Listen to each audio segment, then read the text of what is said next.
하나님 말씀 사도행전 27장 1절로 12절까지 말씀. 우리가 배를 타고 이달리아에 가기로 작정됨에 바울과 다른 제수 몇 사람을 아구스르드의 백부장 율리오란 사람에게 맡기니 아시아 해변 각처로 가리하는 아드라무떼노 배에 우리가 올라 항해할세 마게도냐의 데살로니가 사람 아리스타고도 함께 하니라. 이튿날 시돈에 대니 율리오가 바울을 친절히 대하여 친구들에게 가서 대접받기를 허락하더니 또 거기서 우리가 떠나가다가 맞바람을 피하여 구부로 해안을 의지하고 항해하여 길리기아와 밤빌리아 바다를 건너 루기아와 무라시에 이르러 거기서 백부장 이달리아로 가리하는 알렉산드리아 배를 만나 우리를 오르게 하니 배가 드디가 여러 날 만에 간신히 니도 맞은편에 이르러 풍세가 더 허락지 아니하므로 살모네 앞을 지나 그레데 해안을 바른마기로 항해하여 간신히 그 연안을 지나 미양이라는 곳에 이르니 라세아시에서 가깝더라. 여러 날이 걸려 금식하는 절기가 이미 지났으므로 항해하기가 위태한지라. 바울이 그들을 구원하여 말하되 여러분이여 내가 보니 이번 항해가 화물과 배만 아니라 우리의 생명에도 타격과 많은 손해를 끼치리라 하되 백부장이 선장과 선주의 말을 바울의 말보다 더 믿더라. 그 항구가 겨울을 지내기에 불편하므로 거기서 떠나 아무쪼록 베닉스에 가서 겨울을 지내고자 하는 자가 더 많으니 베닉스는 그레데 항구라. 한쪽은 서남을 한쪽은 서북을 향하더라. 아멘. 어떤 시에 이런 시가 있습니다. 봄으로 가는 길은 구불구불하다. 그리고 봄으로 가는 길에 방해가 많다라는 것이지요. 봄으로 가는 길에 구불구불한 이유는 봄으로 가는 길에 방해가 많다. 이런 의미를 담아서 그 시를 썼더라고요. 인생의 좋은 날을 보려 할 때 그때 순풍에 돛 달고서 쭉쭉쭉쭉 나가면 얼마나 좋겠어요.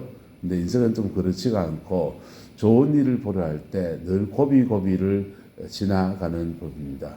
그 고비고비를 지나가다 보면 한 곡에 두 곡에 넘어가다 보면 이 곡에 넘으면 다 됐나 저 곡에 넘으면 다 됐나 이런 생각이 들어요. 옛날 등산할 때 친구들의 등산할 때 힘들지 않습니까? 다 왔나? 다 왔다. 좀만 더 가면 된다. 한참을 더 갔습니다. 다 왔나? 정말 다 왔다. 좀만 더 가면 된다. 근데 좀 지나가 반 왔다 갑니다. 그때 그 낭패감들. 근데 그것을 지나서 그렇게 다 왔나 질갱이 하면서 정상에 올랐으면 정상에서 보는 풍광이 얼마나 멋지게요. 여러분, 인생의 좋은 날이라고 하는 것들이 마치 이와 같습니다. 사람마다 좋은 날이 다 달라요. 어떤 사람은 돈 많이 버는 게 좋은 날이겠지요. 어떤 사람은 자녀들이 잘 되는 게 좋은 날일 겁니다. 어떤 사람은 목회하는 저 같은 사람은 교회가 부흥하는 게 좋은 날이지요. 그런데 사도 바울 선교사로 복음을 전하는 사람으로 세움받은 사도 바울은 그의 비전 땅끝까지 이르러 내 정인이 되라고 하는 예수님의 말씀을 이루어서 그 당시 그가 땅끝이라고 하는 로마를 지나서 서바나까지 가는데 사도 바울의 선교에는 전략이 있는데요. 그냥 처음에는 안디옥에서 출발해서 막 이렇게 다녔어요. 그런데 선교 이렇게 하다 보면서 노하우가 생겨났습니다. 그러면서 사도 바울의 선교 전략이 거점 전략으로 바뀌어요. 에베소라는 지역에 가서 복음을 전했더니 다른 도시에 복음을 전할 때하고 다르게 에베소는 아시아의 모든 사람이 왔다 갔다 하는 보통 거점지거든요. 그래서 에베소에 복음을 전했더니 에베소를 중심으로 해서 아시아 전체에 복음을 전하는 파급 효과가 나더라라는 것입니다. 예를 들면 경상도에 선교를 한다면 가장 센터 도시가 어디겠어요? 대구였죠. 옛날에 대구였고 대구에 선교사님이 오셔서 거기에 동산병원을 세우고 그리고 개성고등학교 이런 학교들을 세워서 사람들을 길러내면서 복음을 전하기 시작합니다. 근데 대구만 머문 게 아니라 대구를 거점으로 해서 주로 사과나무를 들고 왔습니다. 사과나무 묘목을 들고서 대구 근처에 이렇게 선교해 나가는 농가 선교해 나가면서 이거 한번 심어보세요 하면서 사과나무 묘목을 들고 가서 전하면서 선교를 했습니다. 그래서 거점 도시를 정하고 거점 도시를 중심으로 해서 주변 도시에 선교지 역량을 뻗쳐나가는 파급 효과를 그렇게 노린 것입니다. 사도 바울의 선교 전략도 에베소가 거점 도시였습니다. 에베소를 중심으로 해서 아시아 전체에 복음을 전했습니다.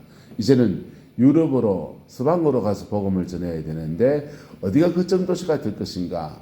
모든 길은 그 당시 로마로 통했습니다. 그래서 사도 바울은 로마로 그래서 가기를 원했던 겁니다.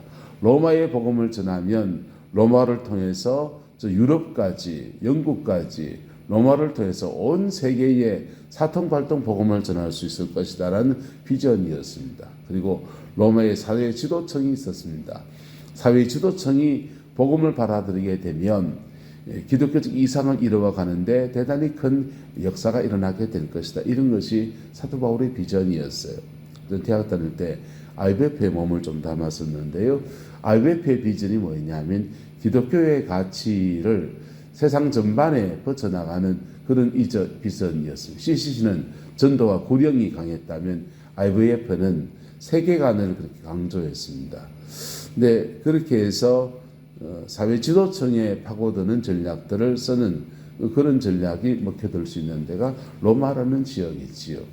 어쨌든 사도 바울은 복음을 위해서 로마로 가려고 하는데 하나님이 그냥 보내지 않았습니다. 봄이 오는 길은 구불구불하다. 왜냐하면 봄이 오는 것을 싫어하는 수많은 것들을 지나가야 했기 때문이었습니다. 그런데 또 한편 봄이 오는 길 구불구불한 그 여정에서 사도 바울이 그것 때문에 실험하고 그것 때문에 기도하고 그것 때문에 몸부림치다 보니까 봄을 맞을 수 있는 뜨끈한 준비가 되어지는 여정이 되어진 것입니다. 그리고는 이제 배를 타고 이탈리아 성경의 이제 번역들도 우리나라 세속적인 언어들과 같이 맞췄으면 좋겠어요.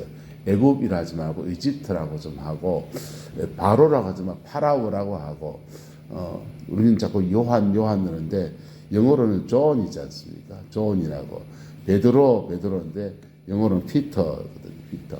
그래서 성경의 표현들도 세속적 표현들과 좀 이렇게 원어하고 잘 맞추었으면 좋겠어요. 이탈리아입니다.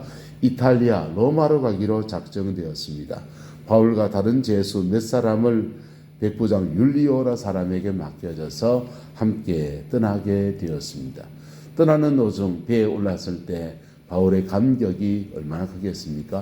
드디어 가는구나 하는데 바울 사도는 이 드디어 가는구나 하는 자신의 그 부푼 마음들의 성령의 민감함이 늘 그래도 함께 했습니다. 할렐루야. 구약 성경에서 보면 사무엘이라는 사람이 다윗 왕을 세우러 가러 이새의 집에 갑니다. 이새의 집에 가는데 다윗 왕을 세우러 가는 거지요. 그런데 이새의 아들들을 쭉 세워놓고서는 그 중에 누구냐고 이렇게 묻습니다. 첫 번째 아들을 보니까 너무너무 잘생기고 키도 크고 인물이 곤충한 게 인물감입니다. 야, 이 사람이로구나. 하나님이 정령 기름 부은 자가 이 사람이로구나. 그의 마음은 그렇게 말했습니다. 그런데 안에 있는 성령님께서 그가 아니다. 내가 그를 버렸다라고 했습니다.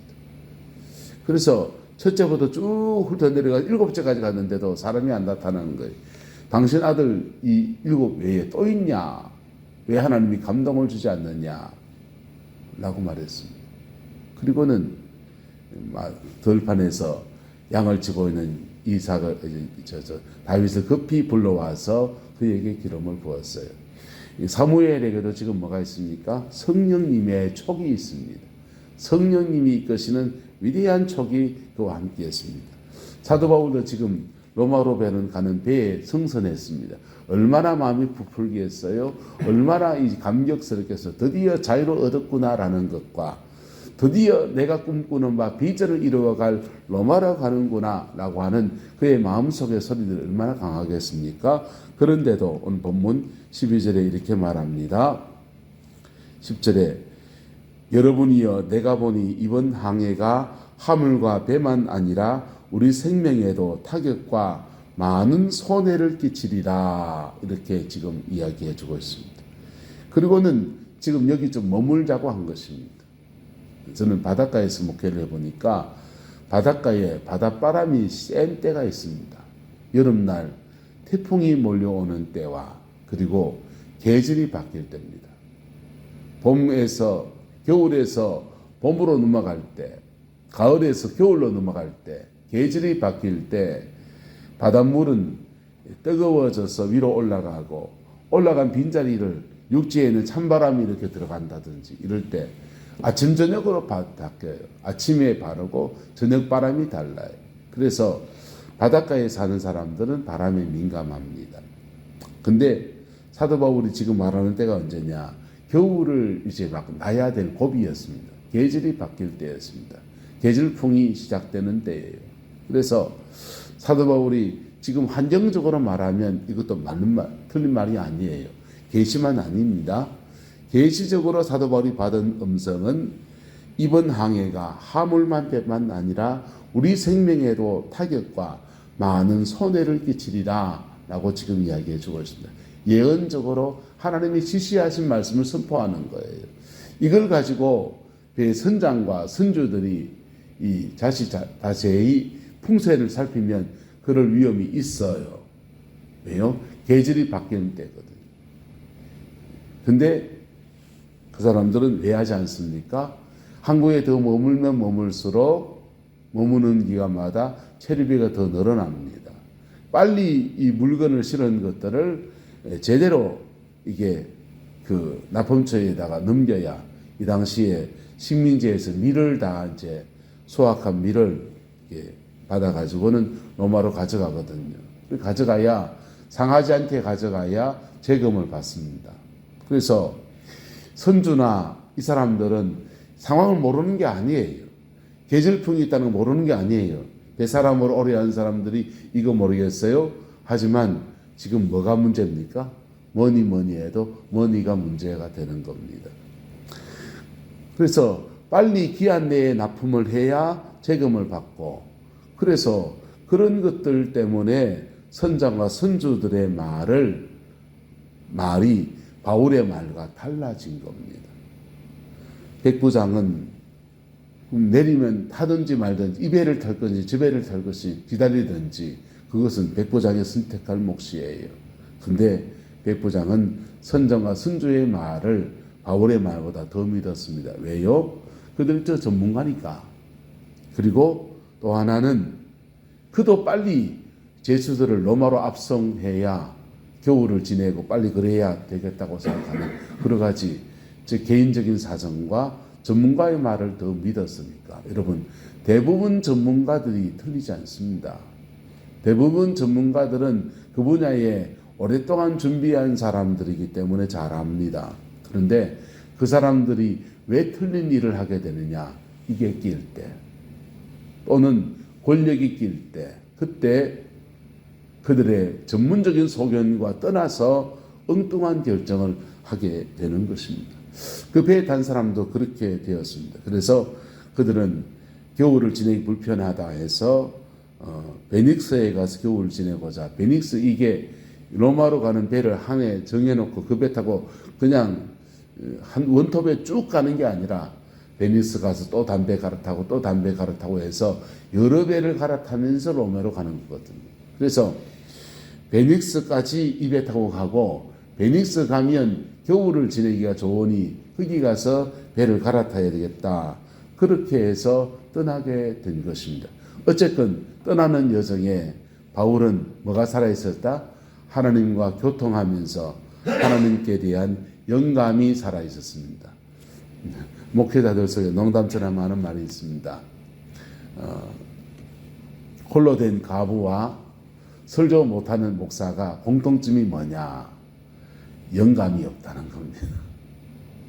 홀로 되신 할머니는 영감이 없고 설교 못하는 목사는 영감이 없다. 성령이 주는 순간순간 주시는 감동이 없다는 겁니다. 근데 제가 설교를 하면서 쭉 느끼는 것은 뭐냐면요. 성령의 영감은 어떻게 오느냐. 그 본문보 들고 씨름하다 보면 안 풀릴 때가 있어요. 이거 어떻게 말씀을 전해야 되지. 몸부림치다 보면 막 글자도 안 은구도 안 써지고 막 고민을 해요. 근데 막 그러다 보면은 한순간에 하나 계시 같은 게 이렇게 하면 되겠네 하는 아이디어 같은 게 탁 와요. 그게 지금 영감이에요. 그 영감을 잡고서 그 다음 본문을 더 연구해 보면 그 영감 안에 줄 풀어집니다. 줄 풀어지면서 전체 본문의 대지들이나 설교의 방향성들이 그렇게 결정되는 거예요. 영감과 오늘의 상황 안에서 내가 준비하는 것들이 어우러져서 말씀의 원고가 이렇게 완성이 되었습니다. 오늘 사도 바울도 성령이 준 영감이 있어요. 하지만 사도 바울은 지금 권위자가 아닙니다. 죄수의 몸입니다. 철사줄에 묶여서 꽁꽁꽁꽁 끌려가는 신세입니다. 그래서 끌려가는 처지다 보니까 결정권자가 아니에요. 결정해야 될 사람들이 바울 사도의 말을 듣지 않고 그 배에 올라탔습니다. 그리고는 다음 말씀 잘 알잖아요. 유라굴라의 광풍에 만나서 그게 파선하고 난리법석이 납니다. 그런데 이 배에 지금 누가 타고 있습니까? 바울 사도가 타고 있습니다. 사명을 가진 하나님의 위대한 사람이 타고 있었기 때문에 배와 화물뿐 아니라 우리의 생명에도 큰 위기가 올 것이라고 했는데 바울 사도의 기도의 덕분에 하나님의 섭리하신 보호의 덕분에 배와 화물은 다 버리게 되었지만은 그들은 생명은 모두 다 잃지 않았습니다. 할렐루야. 저와 여러분의 인생에 좋은 날이 봄날이 오는 그 날이 여러분 가운데 이루어지게 되기를 예수 이름으로 축복합니다. 봄이 오는 길에 있는 후불후불한 고비들 속에서 낙심하지 아니하고 하나님의 은혜 붙들고 믿음으로 나가는 자에게 승리케 하시는 그 위대한 승리를 안겨주시는 주의 은혜가 함께하는 것입니다. 할렐루야. 그것이 오늘 삶의 자리 안에서 함께 하시는 하나님이 일하시는 방법이에요. 기도도 하지 않았는데 모든 일이 순순히 잘 된다. 그러면 두 가지 생각해야 됩니다. 이거는 성령님의 안에서 누군가 날 위해서 기도하는 사람이 있든지 아니면 기도가 쌓여있던 그런 다른 사람의 도움이 있던 것. 두 번째는 먼저 압니까? 마귀 일입니다. 사단의 역사일 수 있어요. 조심해야 됩니다. 하나님 앞에 기도하게 하시고 받을 그릇 되게 하시면서 이를 성취해 나가시는 주의 역사가 함께 하는 것입니다. 그 복과 은혜를 이루어가는 우리 내남제일교회 되고 저와 여러분의 남은